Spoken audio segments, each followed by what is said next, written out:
ఒక చరిత్ర సృష్టించేలాగా 10,000 మెజార్టీ, 28 ఓట్లు తక్కువ. మరి ఇంత భారీగా విజయాన్ని అందించిన తర్వాత మీ అందరికీ కూడా ఎప్పుడూ కూడా నేను అందుబాటులో ఉంటాను. మీకు ఎటువంటి సమస్యలు ఉన్నా కూడా పరిష్కరించవలసిన బాధ్యత నా మీద ఉందని చెప్పి మీ అందరికీ కూడా తెలియజేస్తూ ఉన్నాను. అదేవిధంగా ఈ రోజున ఈ యొక్క కార్యక్రమం ముఖ్య ఉద్దేశం మనందరికీ తెలిసిందే. మరి ప్రతి రైతుకు కూడా న్యాయం జరగాలి. మరి గత 5 ఏళ్ళలో ఏం జరిగిందో ఏంటో మీ అందరికీ తెలిసినటువంటి విషయమే. దాని గురించి మరి మీరందరూ కూడా ఈ రోజున ప్రతి ఒక్కరు కూడా ఈ రోజున క్వశ్చన్ చేస్తూ ఉన్నారు అధికారులందరినీ కూడా.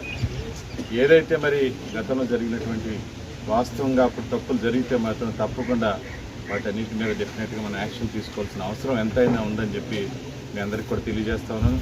ఇక నుంచి అయినా ఇప్పటి నుంచి కూడా తప్పకుండా మరి మండలం ఉన్నటువంటి రైతులకు ఎటువంటి ఇబ్బంది కలిగినా కానివ్వండి నా దృష్టికి తీసుకురండి. తప్పకుండా వాటన్నిటిని కూడా పరిష్కరించేటువంటి బాధ్యత నేను తీసుకుంటా అని చెప్పి మీ అందరికీ కూడా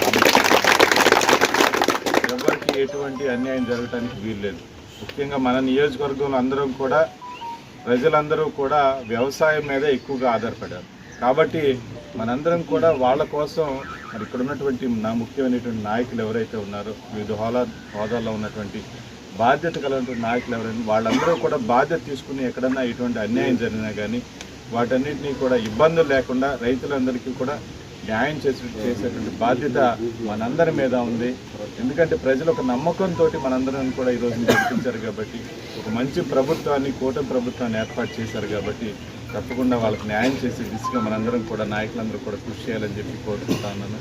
తప్పకుండా రానున్న రోజుల్లో మరి గతంలో చంద్రబాబు నాయుడు గారు ముఖ్యమంత్రి ఉన్నప్పుడు ఏ విధంగా అయితే రైతులకి అండగా నిలిచారో మనందరికీ తెలిసినటువంటి విషయం. అనేక రకాలుగా సబ్సిడీల రూపంలో పనిముట్లు ఇవ్వడం మనందరం చూసాం. అదేవిధంగా విత్తనాలు కానివ్వండి, అలాగే మినుములు పెసలు ఏదైతే మనం ఇచ్చామో వాటన్నిటిని కూడా లిస్ట్ అవుట్ చేస్తే సో దట్ గత 5 సంవత్సరాలు ఏ విధంగా ఎంతమందికి అనేది ఒక ఐడియా వస్తుంది. కాబట్టి వాటన్నిటిని కూడా డెఫినెట్గా మీరు లిస్ట్ అవుట్ చేసి పబ్లిష్ చేయండి. నాకు కూడా కాపీ ఇస్తే సో దట్ మేము అందరం కూడా చెక్ చేస్తాం ఒకసారి.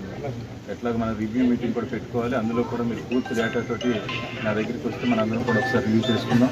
అదేవిధంగా మరి ఆఫీసుల్లో కూడా ఎప్పుడూ కూడా అధికారులు రైతాంగానికి అందుబాటులో ఉండాలి.